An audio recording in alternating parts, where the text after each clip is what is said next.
Okay, so why are they using 46 kHz sampling frequency? Hi and welcome to this video on the new K.O.II sampler from the masters of marketing, namely Teenage Engineering.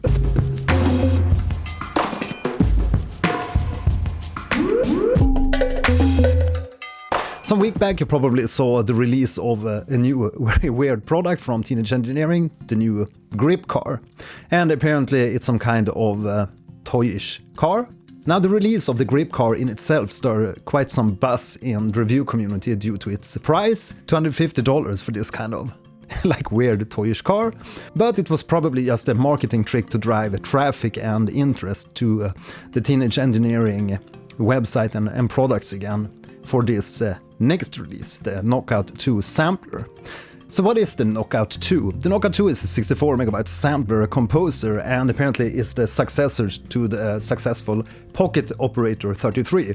Here I have the Tonic Pocket Operator, the P-032, but P-033 is basically the same like form factor. So you have this small like buttons and then you can sequence patterns on this device and perform with different punch-in effects or punch-out effects.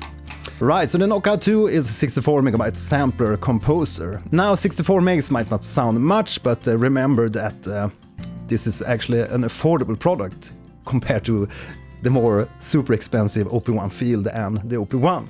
So this is only $299. It costs a little bit more in Europe. I don't really know the reason, maybe it's taxes. Please let me know in the comments if you know the reason why it's higher priced in Europe.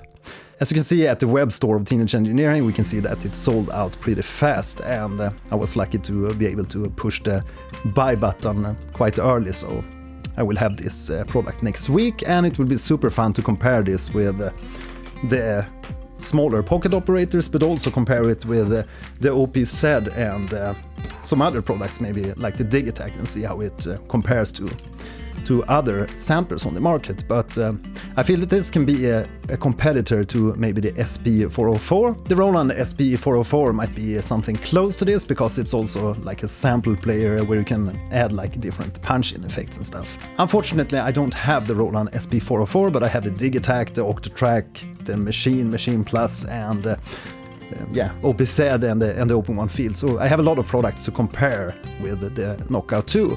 So we can see how this holds up against the more expensive sample players. Right, so let's briefly talk about the design. Yeah, so I really like the design of this product. It reminds me of the old Nintendo 8-bit that I grew up with. You know, Super Mario 1 and Zelda 1 and all these great games and the colors of the Nintendo.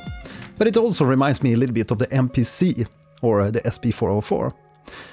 On the K.O.II you have 9 projects, and the 9 projects can contain 4 groups and each with 99 patterns. Patterns have 12 tracks for samples and MIDI.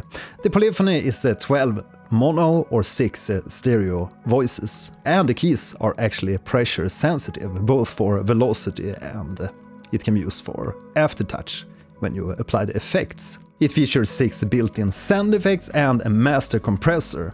And it's really crucial to have a master compressor on a sampler, I feel, to get that really punchy, finalized sound. Here are some demos of the speaker, so we can see what it looks like below the grill. And it's also battery powered.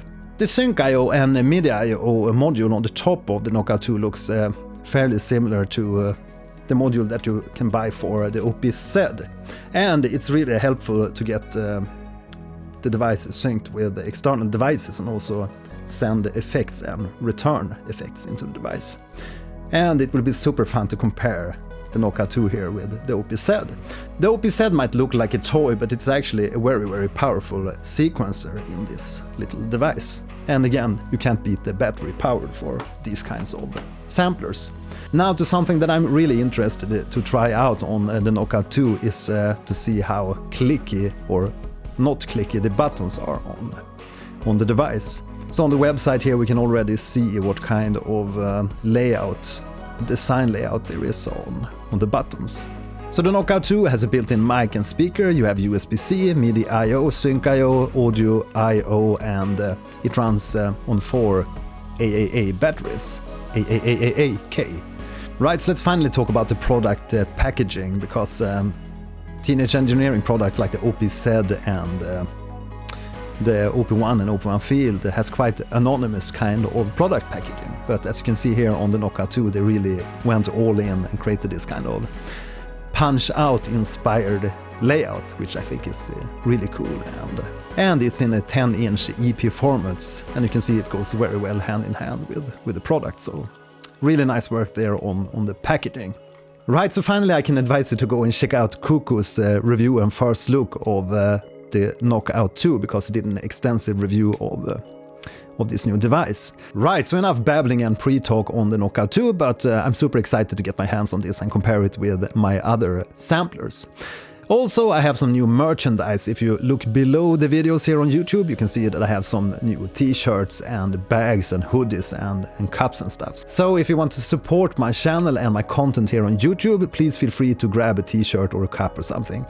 Okay, so finally you can also join my YouTube membership. There's a membership tab here on my YouTube homepage, and that way you get access to exclusive behind-the-scenes photos and behind-the-scenes videos. Okay, so that's all for today. My name is Mattias. Have a great weekend. Bye! Lunchtime!